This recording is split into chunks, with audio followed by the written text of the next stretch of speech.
እየተገነባ ያለ ግንኙነት መልሶ ደግሞ እየፈረሰ ያለው በአንቺ ምክንያት ነው። እኔ ደግሞ በመሀል ተጎዳው። እኔ አልጎዳም። ቤተሰብ እንዴት አመሻችሁ? እኔ በጣም ደህና ነኝ፣ እግዚአብሔር ይመስገን። ዛሬ እንግዲህ ጅንኑ ትልቅ መልእክት አስቀምጦልናል ማለት ነው። ጨረቃ ፋሚሊዎች እባካችሁ እኔና ጨረቃዬን ለማጣላት ወይም ለማለያየት ከምትሞክሩ እባካችሁ ብልጥ ሁኑ፣ አንድ እንሁን። ለምንድን ነው እራስ በራሳችን እምንጣላው ብሏችኋል። ይህ ማለት ደግሞ የሚገባው ሰው ይገባዋል፣ የማይገባው ደግሞ እንግዲህ ይግባለት ነው ያለው። ምንድን ነው ያለው? ወይኔ ዛሬማ የኛ ጉድ ነው እና ያው እንግዲህ ወደ ሀይሚቲ ጋር ሄዷል። እንቅልፍ ሳልተኛ ነው ያደርኩት፣ በጣም ተጨናንቄ ምናምን ብሏል። በትናንትናው ቪዲዮ ማለት ነው። ያው የትናንትና ቪዲዮን እኔ አላየሁም፣ ይቅርታ አድርጉልኝና ስላልተመቸኝ። የዛሬውን ግን አይቻለው። ሀይሚቲም ሌላ ቦታ ነው ያደረችው፣ እሱም ደግሞ ቤቱ እንዳደረ ነው ሲናገር የነበረው እና እኔ ከሀይሚዬ ተለይቼ መኖር አልችልም፣ በጣም ነው የምወዳት፣ ግን በመሀላችን ሰዎች እየገቡ እያስቸገሩን ነው።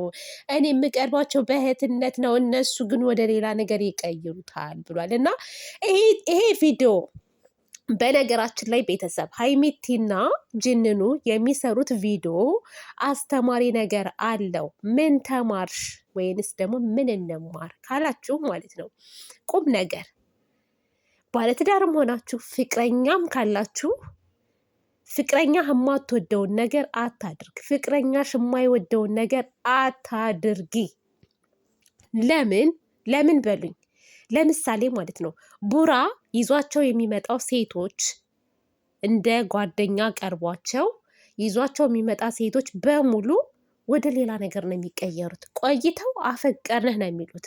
ስለዚህ ሀይሚቲ ደግሞ ይሄንን ነገር ተው፣ በቃ ከነዚህ ሴቶች ጋር አትገናኝ። አንተ ይዛቸው የምትመጣው ሴቶች ችግር አለባቸው፣ በጓደኝነት በወንድምነትም ቢሆን ይቀየራሉ። ስለዚህ እኔ ከማንም ጋር እንድትገናኝ አልፈልግም እያለችው ነው። እዚህ ጋር እውነቷን ነው። አያቸው አይደል? ወንድ ጓደኛ ይዘን ፍቅረኛ እንዳለን እያወቀ ወይንም ደግሞ ትዳር እያለን እያወቀ በእኛ ላይ ራሱ ማለት ቢደርስብን እና የተዋወቅነው ኖርማል ጓደኛችን ወንድ ጓደኛችን እኔ እኮ እወድሻለሁ፣ እኔ እኮ እንደዚህ ልሻለሁ ሲላችሁ ቦታ አትስጡ። ከዛ ሰው እራቁ ማለት ነው። ምክንያቱም ባለትዳር እንደሆናችሁ እያወቀ ፍቅረኛ ያላችሁ እያወቀ እንደገና መጥቶ እንደዛ የሚል ሰው ለፍቅርም ሆነ ለጓደኝነት አይጠቅማችሁም። ከዛ ሰው መራቅ ነው ያለባችሁ፣ በቃ በአጠቃላይ ማለት ነው። እና አሁንም ቢሆን ማለት ነው ጅንኑ ይዛቸው የምትመጣ ሴቶች በሙሉ ማለት ነው አንተ ውስጥህ ምንም አይነት ስሜት ባይኖር ለነዛ ሰዎች ማለት ነው፣ እነሱ ግን አይተናል። በጣም ብዙ ሴቶች ይመጡና ከዛ ፈቀርኩህ እያሉ እንደሚቀየሩ አይተናል ማለት ነው። ሰው ሀይሚቲ የማትወደውን ነገር ደግሞ አለማድረግ፣ ህይወትን እየበጠበጠው ያለው ደግሞ እነዚህ ሴቶች ናቸው። ስለዚህ እነዚህ ሴቶችን ደግሞ ማራቅ፣ በቃ ማራቅ ነው። በዛ ላይ ደግሞ ማለት ነው ሴቶችዬ እናንተ ራሱ ብትሆኑ የምትመጡ ሴቶች አሁን እሷ እያለች ማለት ነው አንቺ አልተንከባከብሽውም፣ አንቺ አላስደሰትሽውም፣ አንቺ እንደዚህ አላልሽውም እና ስለዚህ እኔ እንከባከበዋለሁ፣ እኔ አስደስተዋለሁ ስትሉ አታፍሩም? እንደዚህ አይነት ሴቶችን መቃወም አለብን። እንደዚህ አይነት ወንዶችን እንቃወማለን። ፍቅረኛ እያለችው ትዳር እያለው ምናምን ሌላ ሴት ጋር ነው እያላት፣ ለምሳሌ እያላት ያችን ሴት ግን ባልሽ አላስደሰተሽም፣ ፍቅረኛሽ አላስደሰተሽም እና እኔ ላስደስትሽ፣ እኔ እወድሻለሁ የሚል ወንድ መቃወም አለብን። ኧረ ልጆቹ የሚሰሩት ስራ እናንተ ግን ማለት ነው እንደ እንትን አትዩት፣ እንደ ዋዛ አትዩት። ብዙ ነገር እንማርበታለን። ሀይሚቲና ጅኑኑ የሚሰሩት ስራ የምንማርበት ነገር አለ። ይሄን ለይታችሁ አውጡት። ደግሞ ማለት ነው እንትን ብሏችኋል። መልእክት መጀመሪያ ላይ ያስተላለፍኩላችሁን መልእክት አዳምጣችኋላ? ስራው ምን እንደሆነ ማለት ነው። ሀይሚቲ ቡራ ምን እያደረጉ እንደሆነም ደግሞ ማሰብ አለባቸው። አንዳንድ ጊዜ የሆነ እንዴት ነው እኝክ አንበል ማለት እኝክ አንበል። ልጆቹ እየሰሩ ነው፣ እያስተማሩ ነው ያሉት። እንደ አብሳላት አይነቶቹን ደግሞ ማለት ነው ማጥፋት አለብን። እንደ አብሳላት አይነት የሰው ህይወት የሚበጠብጡትን ለምን ብለን እንቃወማለን። ወንድም ቢመጣ እንደዛው ማለት ነው። ገባችሁ አይደለ? እኔ ሀይሚቲንና ቡራን አለ አሁን ቡራን የሚቃወመው ቡራ ራሱ ህይወቱ እንዲስተካከልለት ሀይሚ የማትፈልገውን ነገር ማድረግ የለበትም።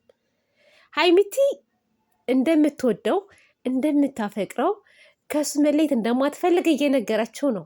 ትናንትና አሁን ከሄድኩ በኋላ ውስጤ ደስተኛ አይደለም፣ ግን ደግሞ በሌላ በኩል ደግሞ ሳስበው ብቻዬን መሆኔ ደግሞ ያስደስተኛል፣ ግን ከአንተ መለየት ደግሞ አያስደስተኝም። ምን ላድርግ እያለች ምን ላድርግ፣ አንተ ቦታ የምትሰጠው ለእኔ ሳይሆን ለሌሎች ነው እያለችው ነው። ስለዚህ ቡራ ምንድን ነው ማድረግ ያለበት? ቡራዬ ሀይሚትን ማጣት አትፈልግም አይደለ? እንድትርቅ እንድትለያዩ ምናምን አትፈልግም። ስለዚህ እነዚህ ህይወትህን የሚበጠብጡ ሴቶችን ማስወገድ፣ ለደቂቃም ቢሆን እንደዚህ አይነት ሰዎችን እድል መስጠት የለብንም ለእንደዚህ አይነት ሴቶች። ወንድም ቢሆን እንደዛው ማለት ነው። ህይወታችንን የሚበጠብጥ ሰው ለደቂቃም ቢሆን ማቆየት የለብንም እና ስለዚህ ቡራዬ ደግመህ ደጋግመህ ራቂኝ ወይንም ደግሞ እባክሽ ተረጅኝ፣ ህይወቴን አትበጥብጩ ሳይሆን ቆፍጠን ማለት አለብህ። አሁን አንተ ቆፍጠን ብለክ ውጭ ይበላት። ሀይሚቲ ደግሞ ማለት ነው ትዕግስት ይኖርሽ ማለት ነው። የኔ ቆንጆ ትዕግስት ኖሮሽ ቤቱን ለቀሽ መውጣት ሳይሆን እነዚህ ሴቶችን መጋፈጥ አለብሽ። እሱን ራሱ ማለት ነው እሱን ራሱ ባለፈው አሁን እኔ አልወጣም አንተ ውጣ ብለሽዋል ነበር። ትናንትና ሻንጣሽን ይዘሽ መውጣት ሳይሆን እንደውም ውጣልኝ፣ በቃ ውጣልኝ። ቤት ሲመጡ ደግሞ አለማስገባት። እንደዚህ አይነት ሴቶችን ቤትሽ ከፍተሽ አለማስገባት። ኦኬ ባለፈው ቤት ለእንግዳ ነው አስገባቻት ብዬ ነበር። ድጋሚ ግን ስትመጣ ማለት ነው እድል እንዳስጫት፣ ድጋሚም ደግሞ ከዚች ልጅ ጋር አለመገናኘት ማለት ነው። እና ማናት አብሳላት ልታፍሪ ይገባል። ይሄ ከባህላችንም ከአስተዳደጋችንም ያፈነገጠ ነገር ነው እያደረግሽ ያለሹ ማለት ነው።